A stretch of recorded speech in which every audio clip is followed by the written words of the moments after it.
Hello ඔන්න අදත් මාත් එක්ක පරිප්පු හොද්දක් හදාගමු. මම පරිප්පු හොදගෙන ඒකට මිරිස් කුඩු 3-5 ලුණු රම්පේ කරපිංච දාගෙන තිනවා.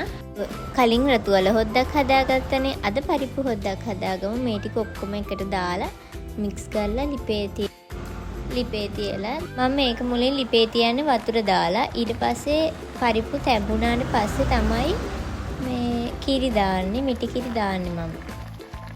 දැන් මම මිටි කිරි දාලා තියෙන්නේ. දැන් හොඳට ඉදීගෙන එන්නේ. දැන් මම පරිප්පු හොද්ද හදාගෙන ඉවරයි. ලිපෙන් බාගෙන ඉවරයි. හරිම රසයි. ඔයාලත් මේ විදිහට හදලා බලන්න. හරිම රසයි. මම තව හොද්දක් හදද්දී ඔයාලට වීඩියෝ එකක් ගේන්නම්. Thank you for watching. හැමෝම පරිස්සමෙන් සතුටින් ඉන්න.